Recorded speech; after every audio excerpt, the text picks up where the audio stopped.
Okay. Yeah, pretty much. Okay. I guess I don't need my phone. That was going to be for the time. Yeah, they know. They know. Okay. Well, that's fun.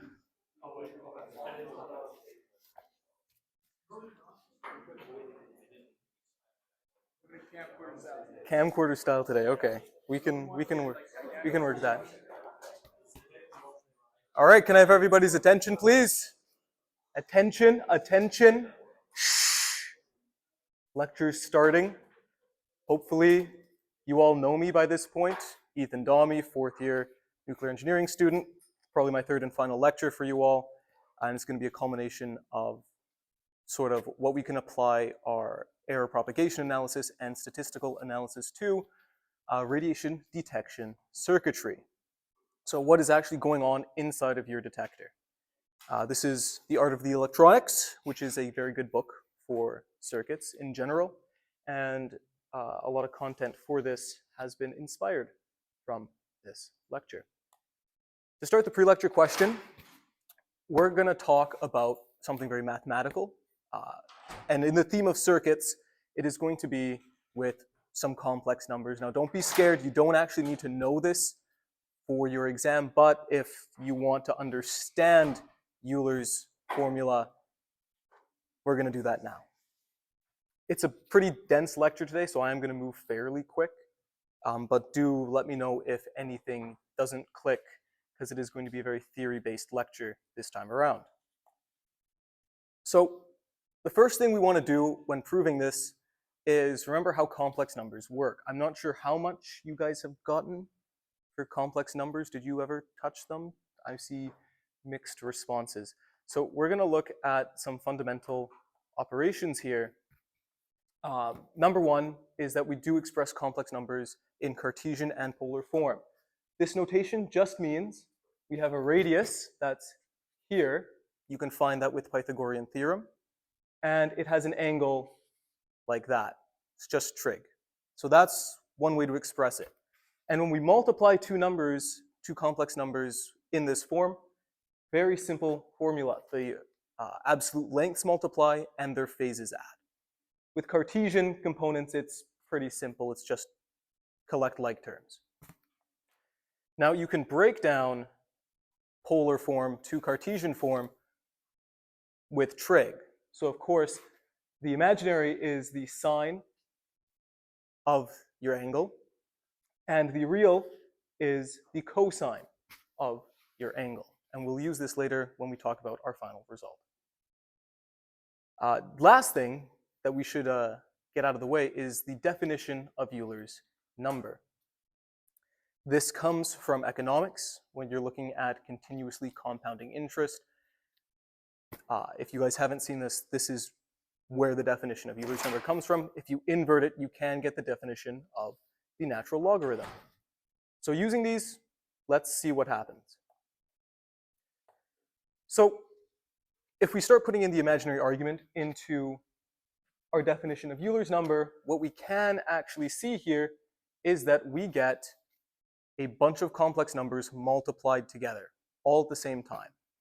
Now, because this is nice multiplication, if we can find the radius and the phase of each of these, we can equate this whole formula to the radius of that complex number to the power of n, and the phase multiplied by n because we're adding it n times. That is simple multiplication.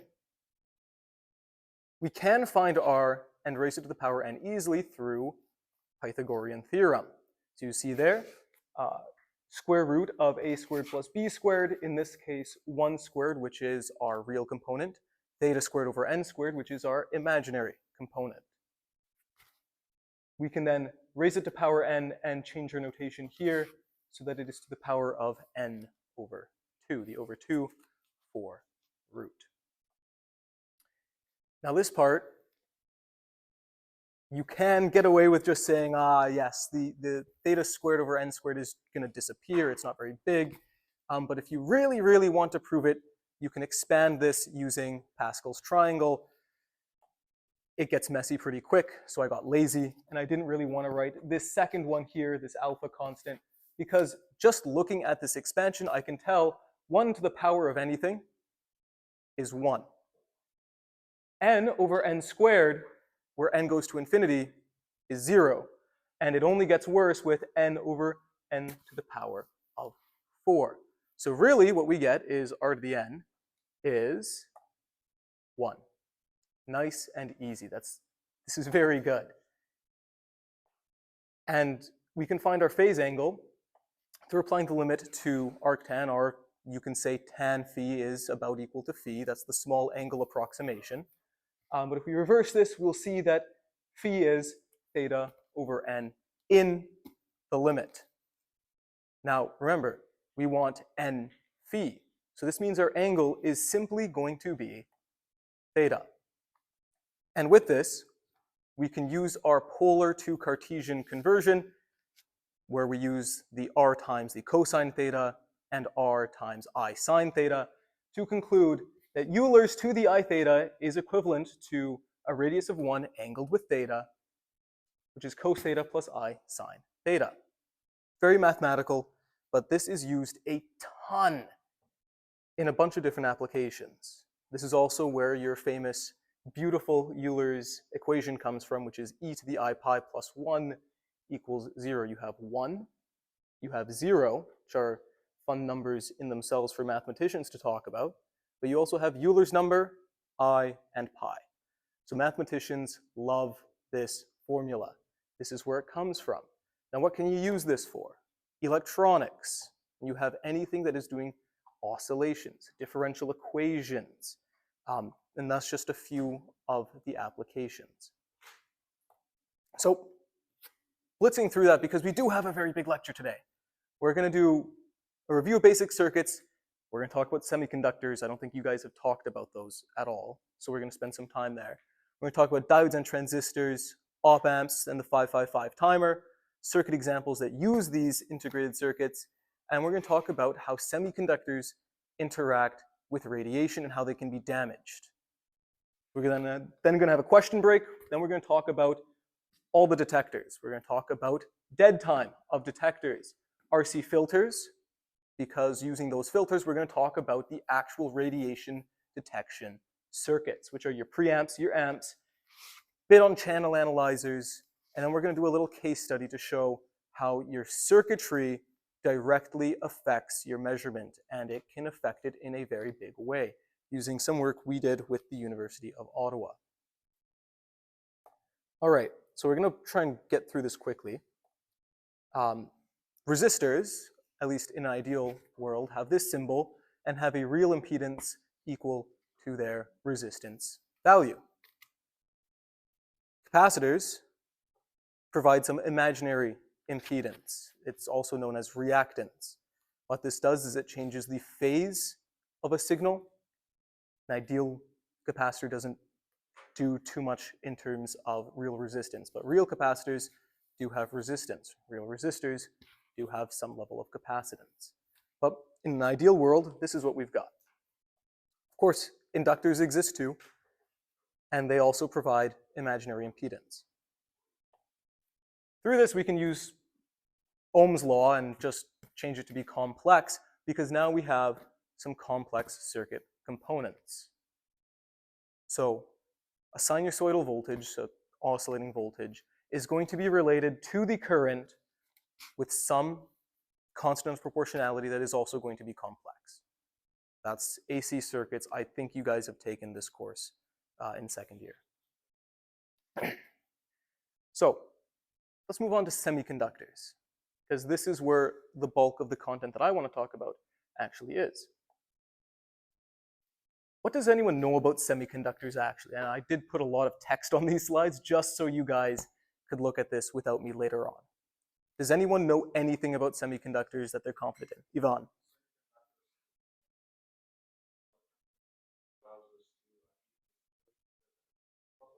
Yeah. Yes. So P, N-type semiconductors, we can switch them. They have a junction, and we will talk about that, I think, in the next slide.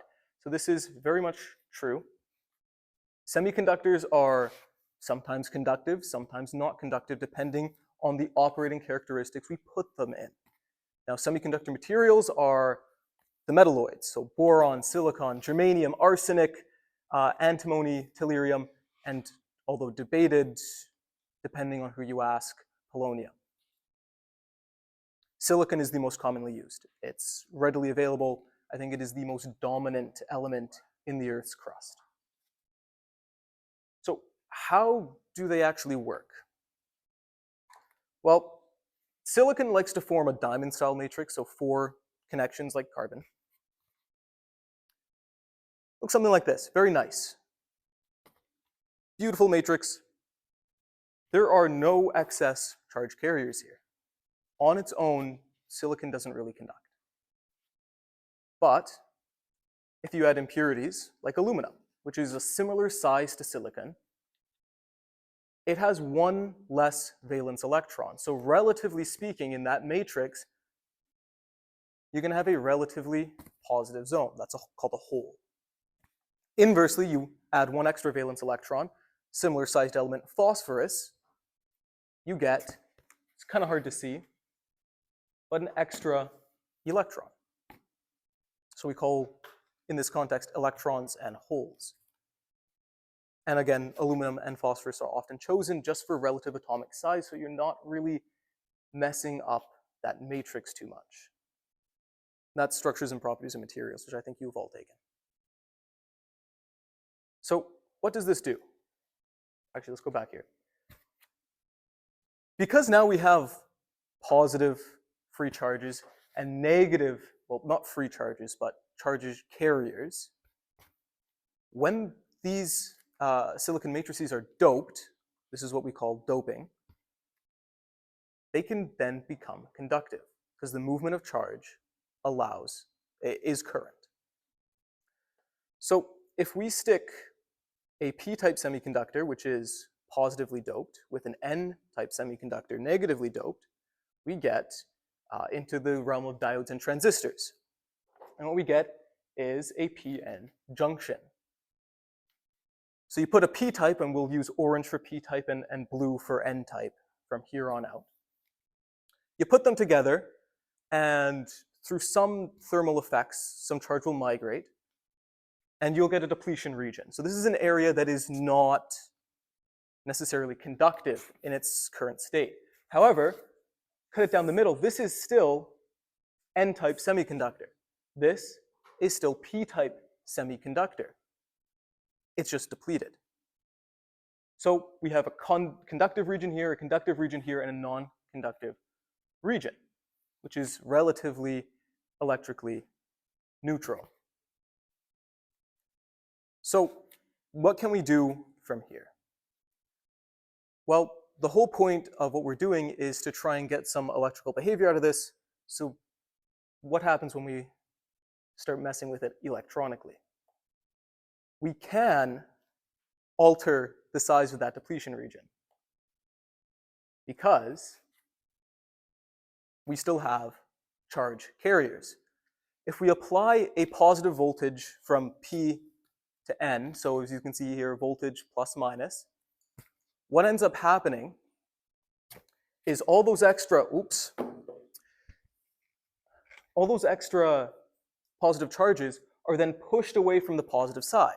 They're pushed towards that junction. The negative charges are pushed away from the negative side and attracted to the positive side. They're pushed inward. Remember, the doping type of the semiconductor didn't disappear in the depletion region. It was just migration effects.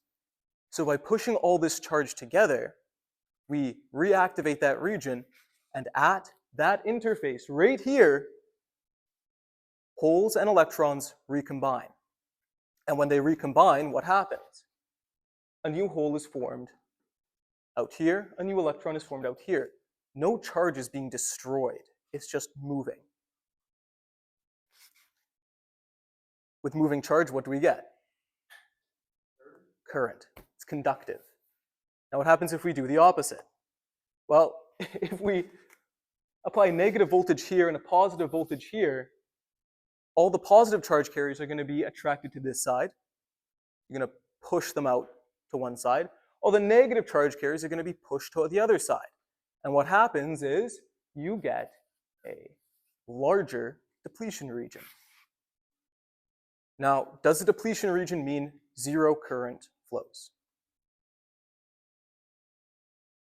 In an ideal world, yeah. But unfortunately, we don't live in an ideal world, and random thermal effects can allow charge carriers to go through. We call this a leakage current. But overall, this is the working principle of a diode.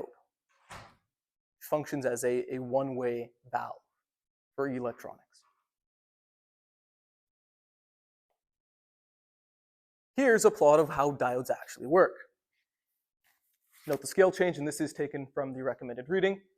There's the symbol. You have an arrow pointing into a wall, one-way flow. You apply positive voltage across the diode, that's called forward bias. That allows it to be conductive, and at about 0.67 volts for silicon diodes, the current just hits an asymptote, it becomes conductive. But if you look, there is current in reverse bias. That's from thermal effects. And what we see here is all of a sudden it becomes conductive again at near negative 100 volts. That is dielectric breakdown of your semiconductor, and that can harm that component because it's not designed to operate like that unless it's a specific type of diode. So diodes are cool, but what's cooler are transistors. Now we're going to talk about bijunction transistors. Not a fan. But we're also going to talk about field effect transistors, of which I am very much a fan, and you can tell because BJT's got one slide and FET's got like 10. So we'll move on with that. So what do we see here at the very start? There's some text there that should come up. There we go. What are we looking at here? Well, you can see we've got NPN junctions. So we now have not just two interfaces, we have, not just one interface, but we have two. Now, what happens? Why is there a plus? Why is there a minus? What that refers to is not the charge of the doping. That's what the P and the N mean. What plus and minus mean is how doped these components are. Heavy doping means more charge carriers. Lower doping means less charge carriers. So what are we seeing here? What we're seeing is a very heavily doped region, a very lightly doped intermediate region, and then a moderately doped third region. And of course, these are the symbols. Now, diodes are characterized by either NPN or PNP. What we have on screen here is an NPN. Is it clear why it is an NPN? I'd say so, yes. It is? Perfect. So if we switched it around and I had a heavily P plus doped area, lightly N doped area, followed by a P doped area, that would be a PNP transistor. And what happens is it changes some of the electrical properties. It just flips them around. We'll talk more about that with FETs. But it also just changes the direction of conventional current flow in the diagram that you would use to represent these transistors. So how do these guys work? I don't like BJTs because they're current-based. I like working with voltage, but setting my bias aside, pun not intended, we have three main terminals. We have emitter, which is called that because it has a lot of charge carriers, so it can emit charge. We have the base, which is named the base because it's right in the middle, and it is what controls the transistor. And we have the collector, which is called that because we want to send charge from the emitter to the collector. So how does it work? Well, if you put this in forward bias, so the base is more positively charged than the emitter, some current's going to flow. If you also put the collector more positively charged than the emitter, it's going to reverse bias here. So no current's going to want to go through the base to the collector. But as the current goes from the emitter to the base, those electrons will get into here, realize that there's a lot more voltage out this way, and they can jump that junction. Almost seems impossible, but that's why we have the doping the way it is. Very lightly doped middle point, so that the reverse bias here isn't super strong, so that the heavy doping here can overcome that. Essentially what happens is this acts as an amplifier. A small current through the base can control a much, much larger current from the emitter to the collector. It's very cool. Maybe a clue into how operational amplifiers work, but I like voltage control. And just for anyone who's going to read the slides after, we have this text. Yes? Sorry, is what you just described true for both? Yeah, you just flip the way the conventional current's flowing. So instead of, if you replace all the words I said with holes instead of electrons, it works. And you flip the way the voltages are biased. That's really, we only need to talk about NPNs because you just have to flip everything. It's just the inverse for PNPs. Same operating principle, just different charge signs. I also like NPNs more, so I use them as my examples. They are more complex to explain than FETs, and I didn't foresee us having too much time. It's already 11:30. So we want to move on because there's a lot of other stuff I want to talk about, especially radiation damage to these components. So I want to talk about 6 types of FETs because there's lots of flavors you can get with them. We're going to talk about JFETs and MOSFETs. Just different ways of having your field effect transistors. And we're going to talk about the NMP types, and then we're going to talk about enhancement and depletion MOSFETs. It's all the same stuff, just different flavors. But we're going to primarily focus on N types. So this is a JFET diagram. So how does it work? And let's just get all these guys up here. Okay, we have a bulk of conductive material. We then have, connected to the gate, a different type of doping. Now what happens when it's normally like this is we get a depletion region, but it's pretty conductive. However, if we apply a voltage between the gate and the source, and of course the source and drain, different words for emitter collector. Emitter emits, source is a source, drain collects. But we have a gate, also just the base. If we bias the gate and the source negatively or positively, we can control the size of the depletion region. What this does is it pinches that conductive area within that component. So in the same way that a small current could control a larger current in a BJT, we have here a voltage controlling the conductivity. And apply enough voltage and it essentially becomes non-conductive. And for, of course, P-types, flip your signs. Now your drain and source, you typically put a positive voltage on the source and a more negative voltage on the drain. And your depletion region isn't going to be perfect like this, because again, there's also going to be a voltage between your gate and the drain. But the operating principle is we're going to pinch that conductive region. Again, you can kind of see how that applies to amplifiers.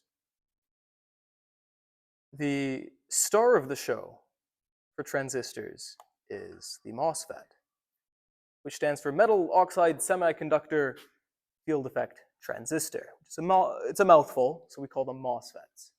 So what do they do? Well, if you look at the junction field effect transistor, which is what we just saw, that base component is directly connected to conductor. or to the semiconductor. What a MOSFET does is it has an insulating layer between its gate and its semiconducting base. So for example, this is a depletion mode. There's your diagram, and these are the P and N types. So what do we see here? We see a substrate of a certain type connected to a base. You don't always have to connect the base up, but definitely connect your gate. And we have a very heavily doped region up at the top, which connects to source, and the heavily doping area connects to drain. The gate has a little bit here. That is the metal oxide in MOSFET. So what does this do? This metal oxide acts as a very thin insulating layer. So when you apply a voltage, you're not going to get any conductivity through that, unlike a JFET, which you could get some conductivity through that. Now, this is by default on, because between the source and the drain, we just have this conducting layer. But what happens, let's say, on this diagram, if I applied a negative voltage here at the gate? Well, what would happen is we get a buildup of negative charge here at the gate. This N-type would be repelled. It would want to get pushed away from the gate, and it'd come out to either side. The P-type substrate would then go in, and we'd get a depletion region preventing conductivity. So without doing anything, this thing works. You apply voltage, and it turns itself off. Now we can do the exact opposite as well. We can have enhancement mode MOSFETs, which are by default off, and which you apply voltage to then turn conductive. So let's take a look at this one again. You can imagine when we apply that negative voltage here, this is what you get. But if this is our default, and I apply a positive voltage here, those P charges are going to get pushed away, and this heavy doping is going to come together and form a conductive bridge, which looks like this. Flip it around for your N types. I like these. These are my favorite. They also tend to be a lot of people's favorites in this field, and we'll use these as examples for how they relate to radiation. So you can do some pretty cool stuff with transistors. That's where your op-amps come from. You can make timing clocks. The wonderful world of electronics is so rich because of these guys. In terms of circuit diagram, how can you tell the difference? Well, by default, that connection is active for depletion mode, and for enhancement mode by default, you can see there's no connection between those three terminals. Pretty straightforward, I think. Are there any questions by this point? Okay. Moving on, we're going to talk about some of the stuff you can do with these guys, which is integrated circuits. Wow, that is a text wall. Okay, I'll just put that up. So that's, again, for anyone looking at this stuff without the lecture so that there is some context. You don't have to read all that. Don't worry if you don't want to. What integrated circuits are is they're a whole circuit package integrated into one little chip, well, yay big. They can be longer, but this one on the screen is going to be that size. You'll work with them in your lab. Got a couple pins, and inside of them are a network of transistors and microelectronics. This was revolutionary because it was able to put a bunch of circuits into small things. This is huge. You don't need a big circuit board to now do some really small functionalities. Now, what are some integrated circuits chips that are very, very commonly used? Number one is your op-amp. You will be using op-amps in your laboratory. Why? Because we're going to use them to make radiation detection preamplifiers, and you'll hook them up to a pre-made amplifier as well. This is the equivalent circuit diagram. So you have a voltage controlled source here, which has a gain on the input voltage, and there's some output resistance and whatnot. I didn't include the actual diagram of an op-amp. And if you want to search that up, please do. And you'll see why I didn't include it, because I don't want to overwhelm anyone with how much stuff you can fit into these little chips. It's absurd. Now, you've all touched op-amps, I hope, in some capacity. We'll talk a bit about them still, don't worry. But what I don't think you guys have talked about is one of my personal favorite chips, which is the 555 timer. Again, a bit more complex on the inside, but here's an equivalent circuit. So why is it called a 555 timer?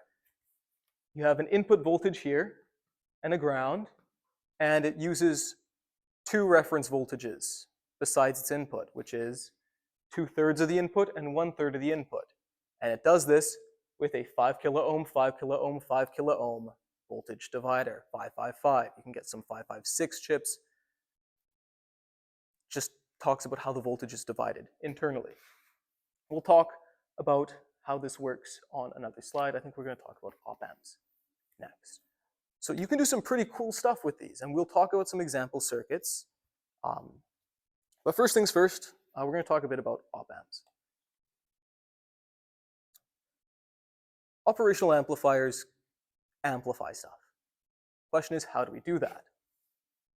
This is from your lab manual. I wrote it, so I don't need to credit myself.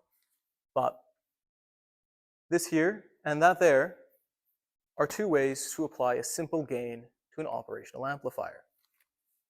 What's actually happening here? Well, operational amplifiers, you can take them as, you can simplify their behavior like this. You have a positive non-inverting and a negative inverting input.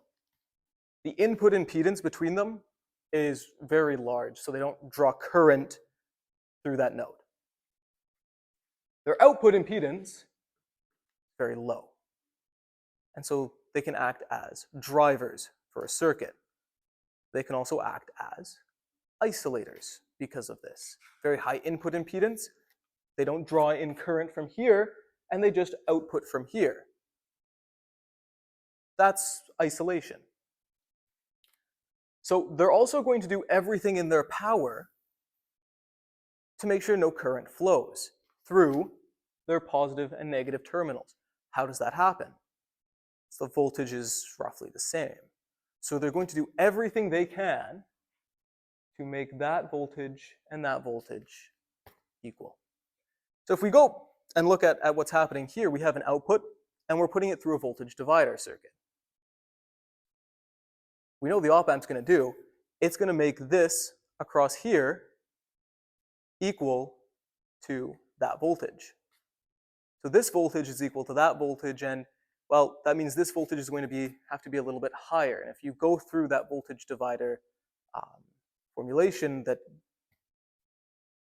I'm sure you can all do, you'll realize that the voltage out relative to the voltage in is going to be R1 plus R2 divided by R2.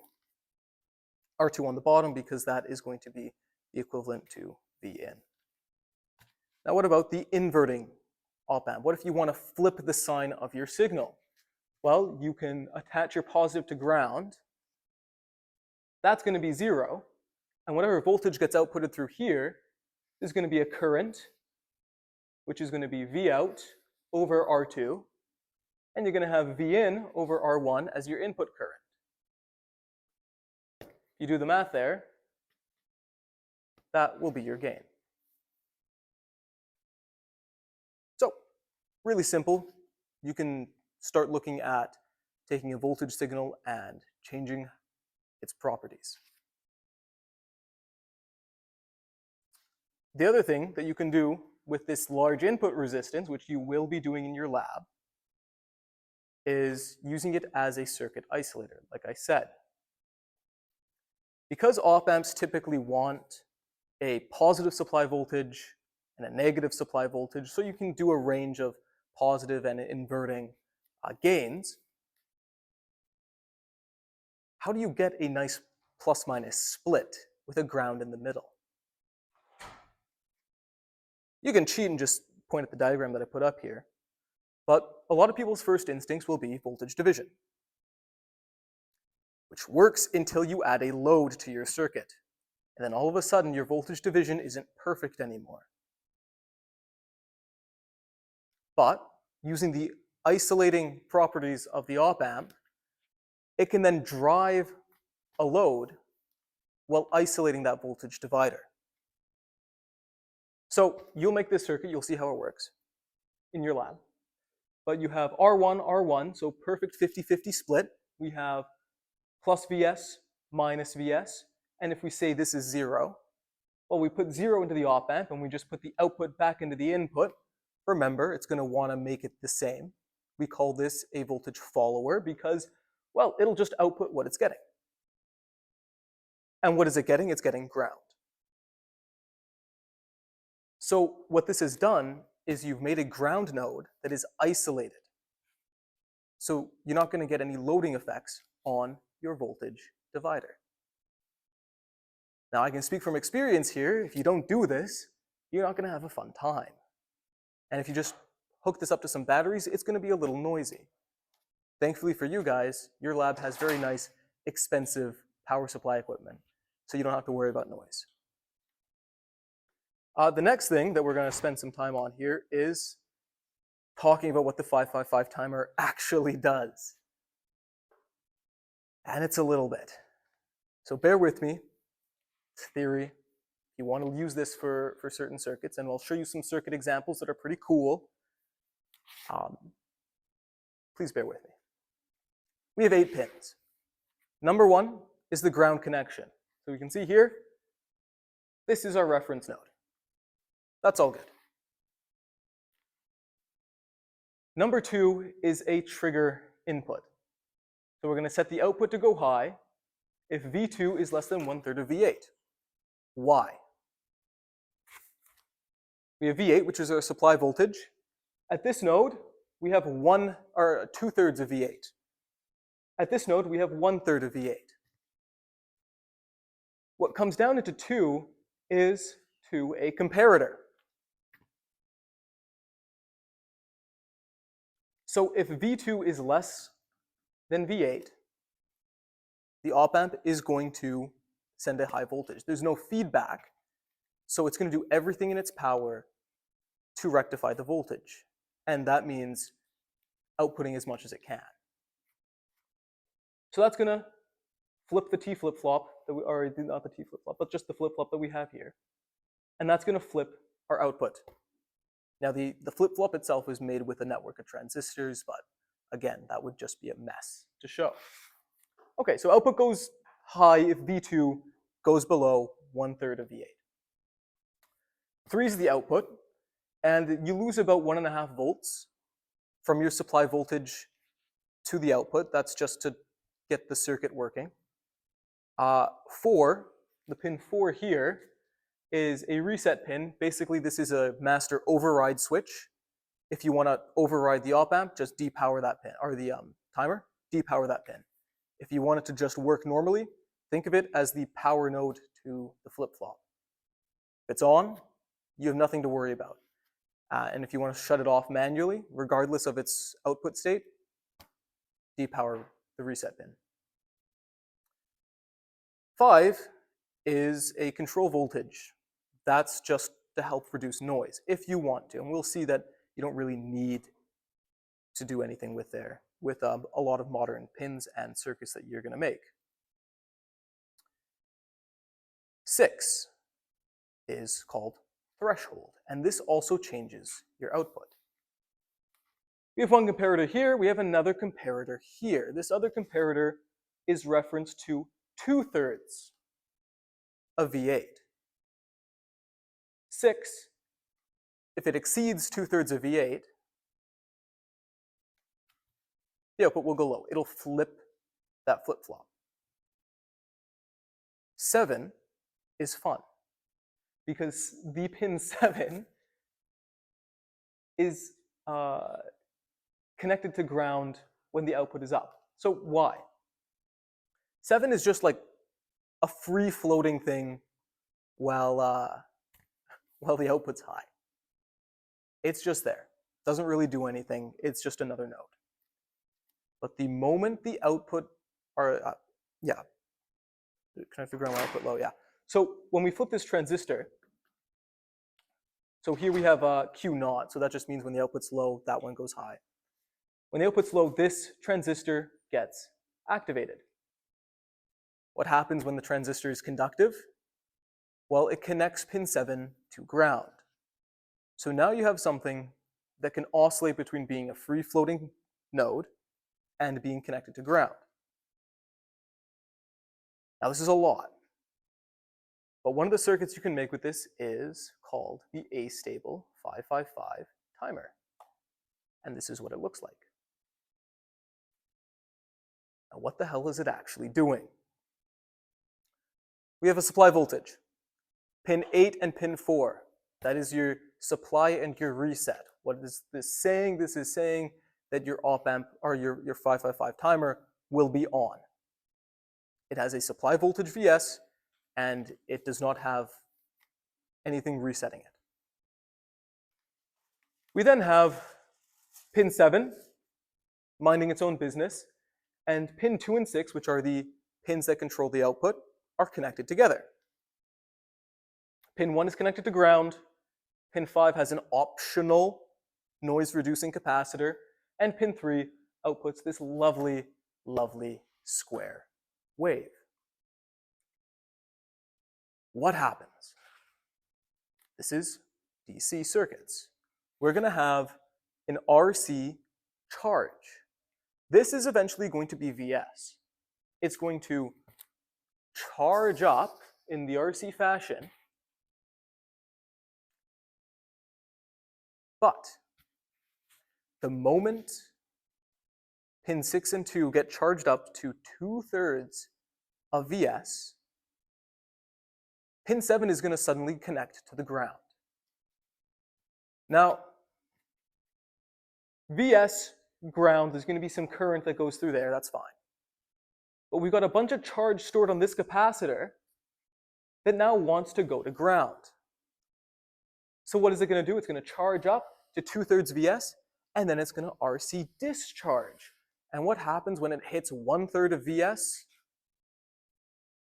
The other pin triggers, and pin 7 is then disconnected, and then it's going to charge back up to 2/3 Vs, get connected, discharge. And it's going to oscillate between output high and output low. How long does it spend at the high output? Well, it spends ln 2, some of the resistances, times C1. Why? The time constant for charging in the RC circuit, so it's going to be a Euler's with that time constant of R net C, has R1 and R2. How much is it going to go through the voltage? It's going to cut its voltage by half. It's going to go through 1/3 to 2/3. That's a doubling. So that's where the ln 2 comes from. How much time does it spend low then? You can probably guess this, but without R1. Because now R1 is connected to ground. So we just have this guy and this guy on the discharge phase. So as you can see here, you spend more time high and less time low.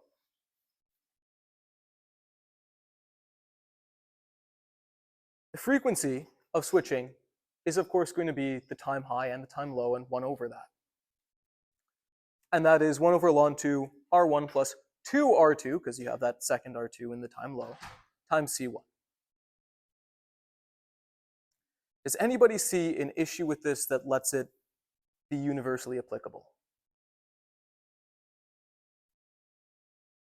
I wouldn't expect you to, because you haven't looked at it too much, and you've just been introduced. But if the time spent high is equal to or greater than the time spent low, what happens if I want the time low to be larger?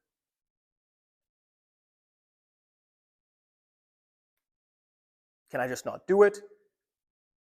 Well, the answer is you can, But what you can do is take output pin 3, and if you imagine another timer circuit here, if you plug output pin 3 into pin 6 and 2, that's all you need to do. The output of that second one is going to be the inverse of the first. Why? Because if we go back to here, output goes low if the output is greater than 2/3. So when the output is high in our first one, which it should be for a majority of the time, it's going to cause that second chip to output low. So you just have essentially flipped your signal. So it is possible.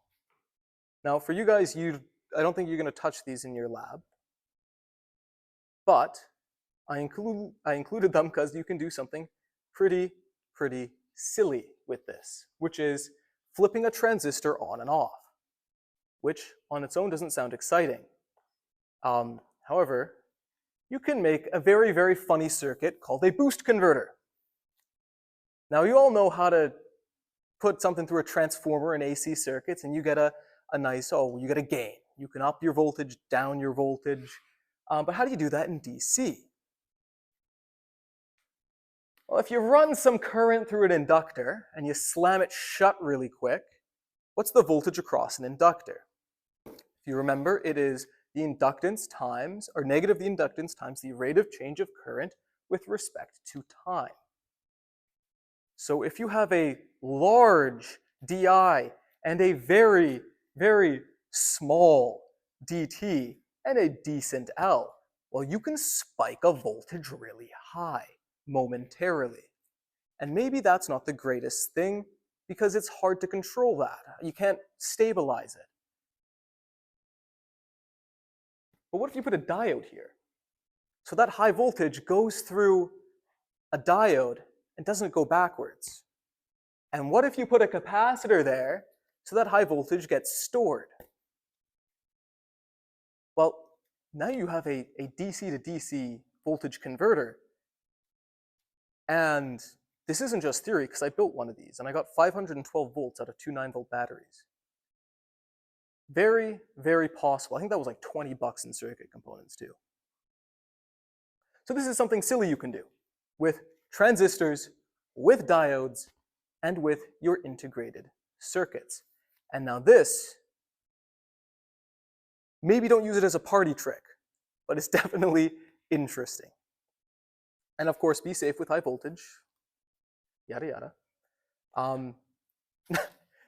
Now the real stuff for nuclear engineering, what we actually want to talk about, which is what happens to our components here when they're exposed to radiation. So we're going to use MOSFETs as an example because they're very nice to use when we're talking about ionizing damage especially. But there's three main types of damage we can have to our transistors, which is ionizing, displacement, and single event effects. Ionizing damage and displacement damage, these guys are the death by 1,000 cuts. This one, single event. It can cause a bit flip, or it can cause current when you don't want it to. So let's talk about it. First one, ionizing damage. What's happening here? Well, pink in this case is radiation. So what happens is radiation comes through and interacts in that oxide layer. What we get is ionization. Ionizing radiation, we get ionization. Charges are freed in that layer. The electrons, very small, they can fly out on their own. Not all of them do, some of them do. Those big positive holes are more so tied to the actual atoms. So they tend to build up. And as they build up in that oxide layer, what happens? Well, all of a sudden, I now have positive charge here that I don't want, and it's pushing my p-doped stuff away, and it's letting my n-doped stuff start to conduct sooner than it should. And in a worst-case scenario, my enhancement mode MOSFET is all of a sudden a depletion mode MOSFET. And that's not something you can exactly plan for in a circuit. You let it go a little further, and all of a sudden, your oxide layer has enough charge carriers that it's conductive. And everything goes to hell. So that is one of the ways for death by 1,000 cuts in ionizing damage. Let's talk about displacement damage now. So what happens? Remember how we talked about the silicon matrix being very important to semiconductors?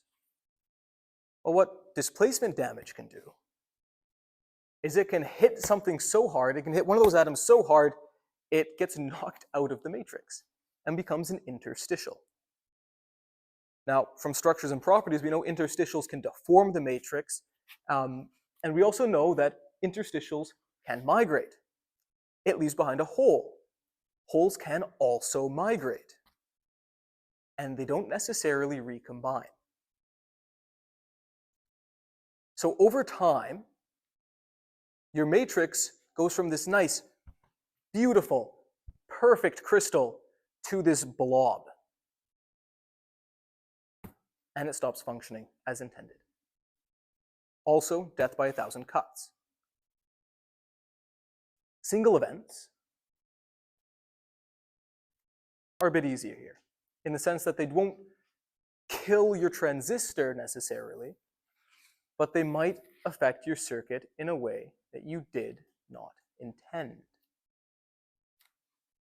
Ionizing radiation comes through this layer. Positive charges are liberated, negative charges are liberated. Remember, you usually apply a plus voltage and a minus voltage to these guys.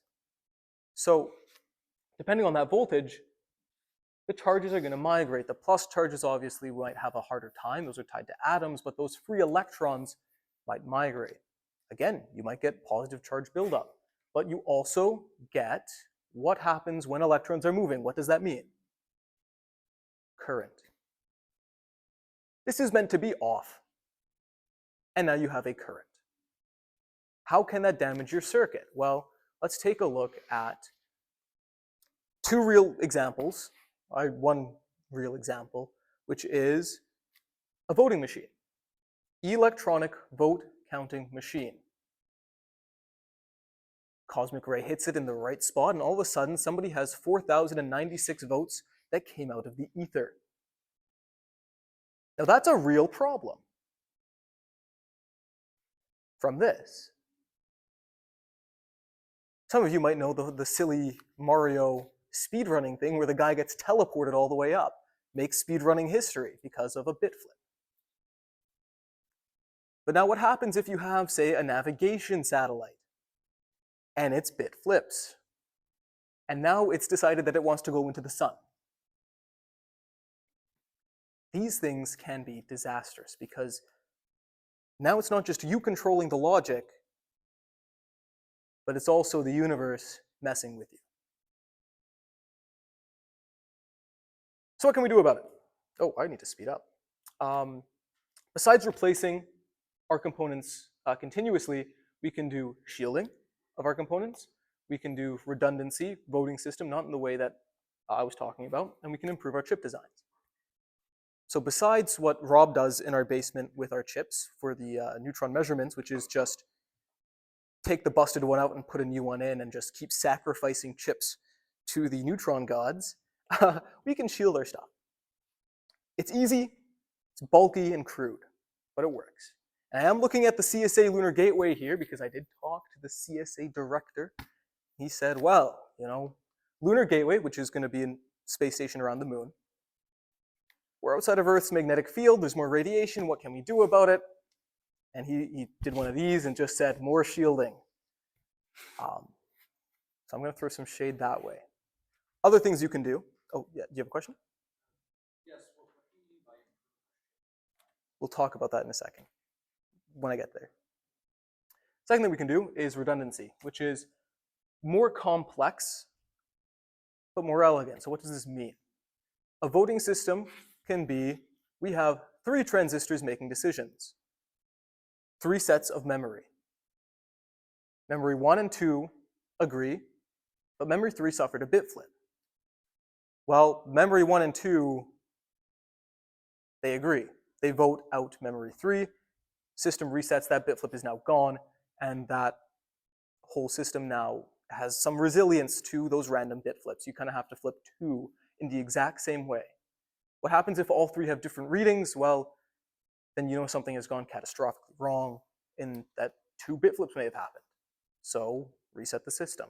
Add more voting, and you add more resilience to bit flips. But that does mean you have to put in that circuit. That's more space, that's more money, that's more complexity. Thirdly, you can improve the chip designs.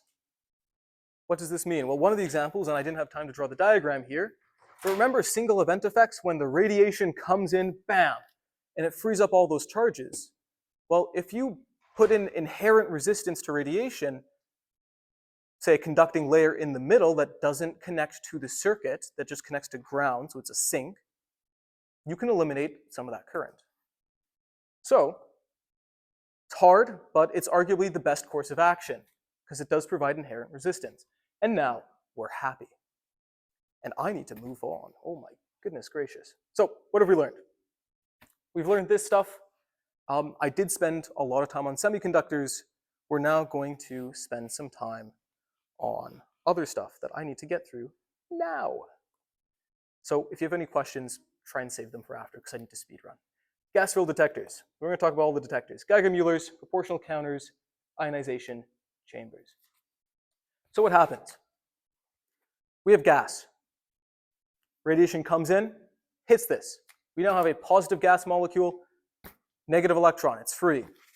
There's an electric field, very strong. This electron is going to accelerate towards that wire. It's going to slam into more gas molecules, free more electrons.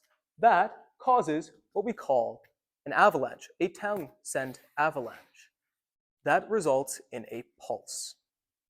That's why these are counters. The pulses are very similar in what they look like regardless of the energy. In fact, Dr. Rashid Mishrafi was kind enough to share a cracked pancake detector probe. So if you want to take a look at that, pass that around. You can kind of see some different designs of detectors. I think you guys understand gas fields pretty well, so I'm going to move on. There's not too much else to talk about them other than this is how they work. You get very heavy positive charged atoms. They take a while to migrate, but you get very fast negatively charged electrons that you'll measure. Scintillation detectors. What do these guys do? You guys have worked with scintillations, right? Yes? Okay. Gamma comes into a crystal. That crystal is able to convert those gamma radiations into ultraviolet light. Ultraviolet light is hitting a photocathode. Photoelectric effect. Gamma rays will pass right through your metal. If you make it too thick, the gamma rays, the electrons liberated aren't going to do anything. They're going to get stopped in that metal. But if you convert it to UV, have a thin metal plate, the UV will hit the metal, release electrons, that's the photoelectric effect, and you can send those electrons into the funhouse, which is they slam into a plate, releasing more electrons, they slam into a plate, releasing more electrons, and so forth, until you get a pulse that is proportional to the amount of electrons released initially. That is why we use these for scintillation, where you can look at the energy in a pulse. That's the text for if you didn't come to lecture. Solid state detectors. So these ones are actually pretty fun. And we have what I believe is also a solid state detector. It's electronic. Pass this one around too. These ones are really useful because they integrate pretty seamlessly into electronics. What happens? Well, basically you're using the single event effect in a diode to drive current. So radiation hits it, makes a current, you measure that current. The issue comes from the leakage current. Remember, that leakage current is not zero. So how do you lower leakage current? From thermal effects. So cool your detector. In fact, high purity germanium, and this is a picture from one of our labs here at the university, high purity germanium semiconductors are used for this purpose. They have a lower activation energy, so they have a higher resolution, but they need to be cooled. In fact, this is liquid nitrogen. It needs liquid nitrogen to function. Otherwise, that leakage current is too much. Also, arguably, solid-state detectors are neutron bubble detectors. In fact, I have two of these. So I'll give one here. You can pass this around, also given by Dr. Mashrafi, very kind. And this is what it looks like. So you can take it out of the little tube and look at the bubbles. So if you want to pass that around, that'd be great. Just take a look, have fun. What happens here? We have a gel. Neutrons enter the gel, and they react. They get thermalized and absorbed into something. That something then forms bubbles. They don't tell you how they work exactly because it's a trade secret, and that would reduce their competitive advantage at bubble technologies. But the CSA has this lovely thing here which confirmed my suspicions on how they work. So what really happens? Remember, hydrogen thermalizes neutrons. That makes them easier to absorb. Once they're absorbed, I suspect you get a transmutation of element into something that is gas phase. The more bubbles you have, the more dose you have. So you can take a look at them. And they use these on the ISS, yes. No. So what they do is they take them and they take a bunch of pictures of them. You can say, oh, this was before and after, but you need new gel, basically. All right, dead time. Let's look here. Okay. When a counter gets activated, it typically cannot count again. You can prove this, the ideal ones, through statistics and whatnot, but really what's happening is the detector is busy dealing with the count. We'll call this non-paralyzing and paralyzing. Let's look at non-paralyzing. There's a count here, detector does it. Count here, detector is reset, it's ready. There's a count here, but a count right after. The detector is busy, it doesn't care. But then there's a count just after it's ready again, and it'll count it. However, in a paralyzing model, the detector gets paralyzed with those extra counts. It loses all those extra counts until it is fully ready to be activated again. So how can this happen? We won't prove why we look this way, but we will look at the mathematics that result. Gas-filled counters, especially Geiger-Müllers, are very, very prone to this effect. And we'll look at why. So this is the curve. You can imagine true activity and detected activity. You want this to be a straight line. That's not a straight line. That's very bad. In fact, with a paralyzing dead time, your detector can tell you there's no radiation, and your skin is turning red and your hair is falling out. That is a very, very big problem. What do these curves look like mathematically? This is the purely non-paralyzing model, and this is the purely paralyzing model. They are functions of activity entering the detector. The more activity entering the detector, the more counts, and the more the dead time effects show up. Now, oftentimes, dead time is taken as a flat value. But as you can imagine, if it's not a flat value, these curves could get complex if they are functions of activity. Now, what do you need to know? These. This, and this. So some people have proposed combined dead time models, which lie in between these two ideal curves. Now, the reason paralyzing looks like this is because as you start losing counts, your lost counts can contribute to even more lost counts, hence the exponential. Whereas the non-paralyzing one reaches an asymptote at a specific count rate. Now, how does dead time happen? One of the ways it happens in your detector is, remember these big positively charged gas molecules? Well, you get a lot of them in your gas-filled detectors because of the Townsend avalanche. You get a massive pulse of electrons, which means a massive pulse of positively charged gas. Now, what happens when you have positive charges surrounding your anode? Well, the next pulse might decide to recombine with those gases. The next pulse might be attracted less to the anode because of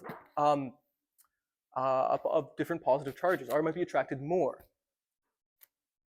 Because you have those free charges, it influences the electrical characteristics of your detector, and it changes how pulses can be perceived. For example, recombination might happen here. You got a nice detector pulse, so this is the current in the anode. All of a sudden, bam, there's your avalanche, and it kind of comes down.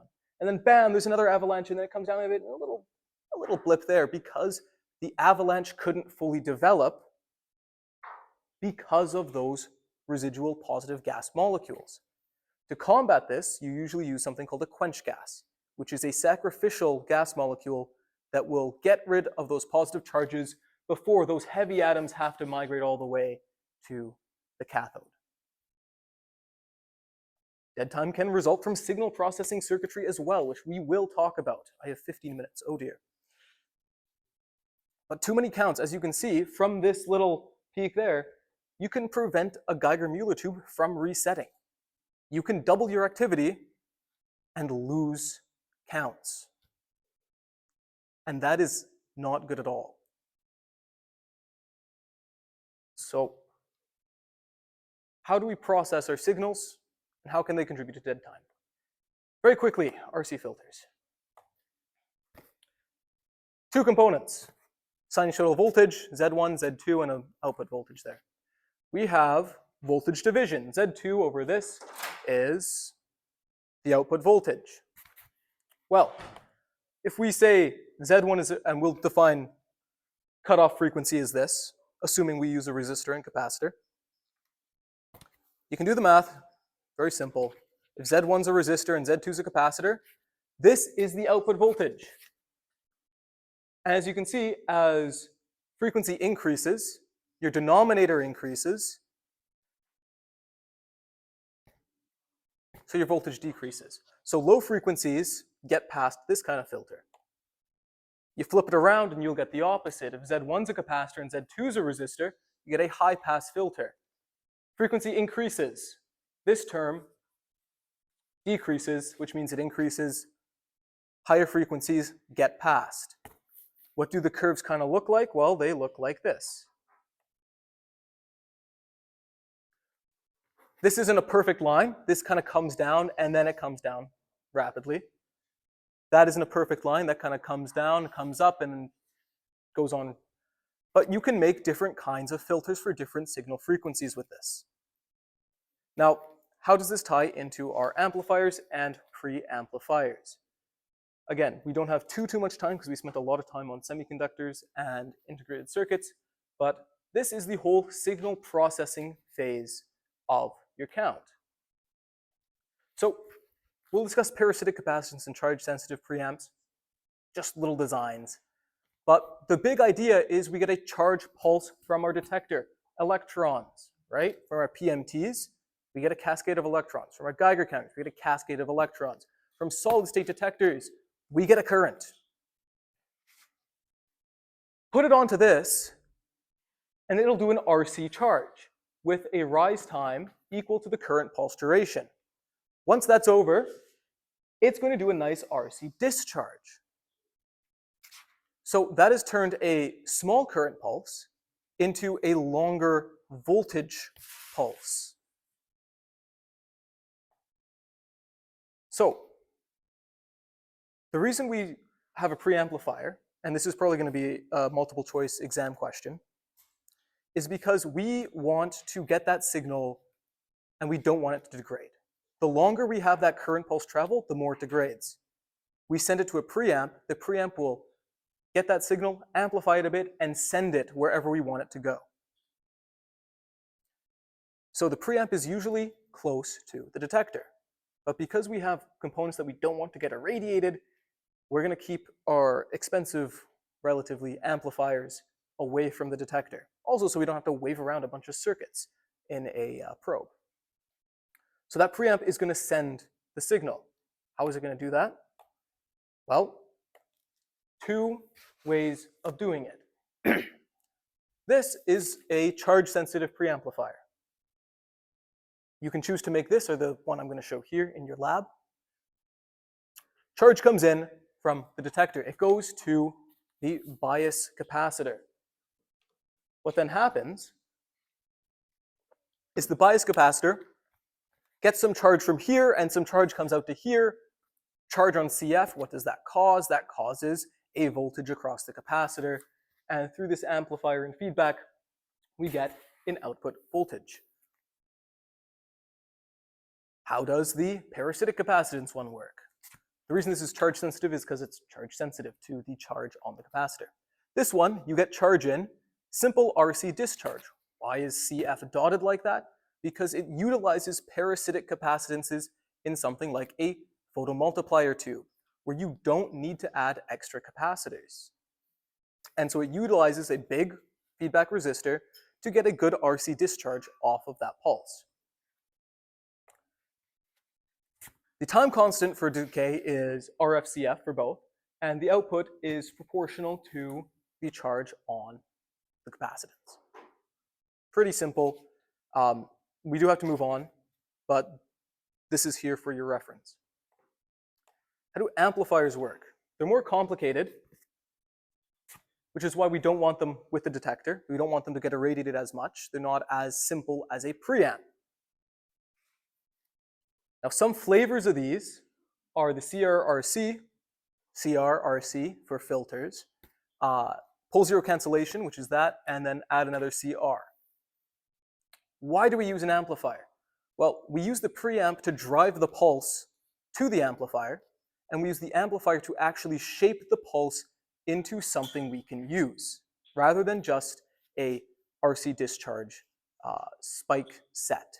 Because what can happen is it can get messy. It can build up charge, and, well, how do you tell where peaks are if it's really built up? So what we're going to do here is we're going to filter out some of the low frequencies. We're then going to shape it a bit so that a sudden rise in our preamplifier output corresponds to a pulse, and we're not worried. Someone's having fun with the bubble detectors, and we're not worried about overloading charge on our amplifier output. It'll go fast up and fast down. This in white is the CRRC. Filter, amplifier to drive the next part of the circuit, filter. The other reason we have a preamp is to isolate the amplifier from our circuit, because those RC components can interfere with our charge pulse. So if the preamp also serves as an isolator, those components will not interfere with our charge pulse. If you want to do pole zero cancellation, which basically just means instead of having an up and then a down, and you'll learn this in control theory maybe a little bit, I don't know, you'll just get an up and it'll come down. It really won't really overshoot in the output. You can add another filter stage, which is CRRC-CR. So the default is white, and you can add the orange or the green depending on what flavors you want. You won't really explore this in your lab because you don't have time, but there is a CRRC-CR pre-built circuit that you will connect to, and you will get to see the output in real life. Okay, what do the outputs actually look like? This is CRRC outputs. They kind of come up, they come down, they come up, they come down, they come up, they come down. They're more smooth than your preamps pulses, and you can shorten them so they don't last as long. What does pole zero cancellation do? Look at this green. This looks like your input from a preamp. Well, the blue is your CRRC. It has a bit of an undershoot. It goes negative. That's fine if you're really just looking for that bit there. But what pole zero cancellation does is it brings it up and it brings it down without overshooting. This is like oscillatory system dampening, because it is analogous to that. So if you took differential equations, this is the equivalent of adding a dampener. CRRC-CR does the exact same thing, but notice how the undershoot ends quicker. You can do both of these at the same time, and you will still get a working circuit. But this is what they do.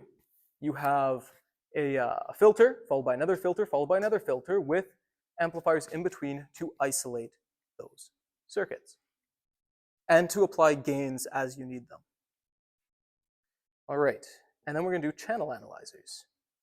We're not going to talk a lot about channel analyzers. They get complex. Again, the circuits look messy. What does a single channel analyzer do? Looks at a voltage pulse. Is it in between the lower level discriminator and the upper level discriminator? If so, send out a logic pulse.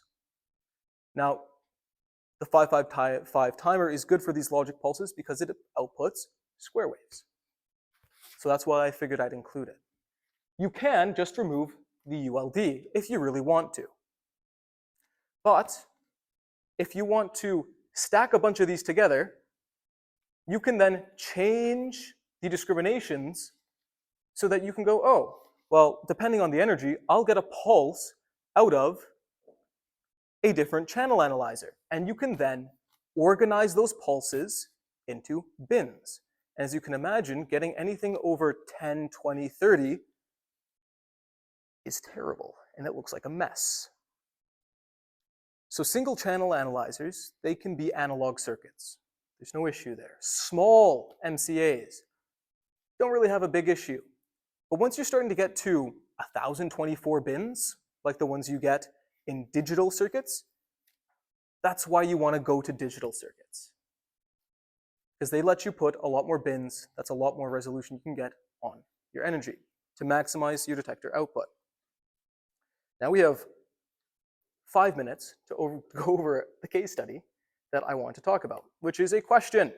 And I want everyone to answer this, at least in your head. What is better, a radiation detector with a higher or lower efficiency? And if you know me, you know the answer is going to be it depends. But I want you guys to think about it real quick, get some assumptions, think about why it is the way it is, and then let's talk about what happened with the University of Ottawa Stratapor team.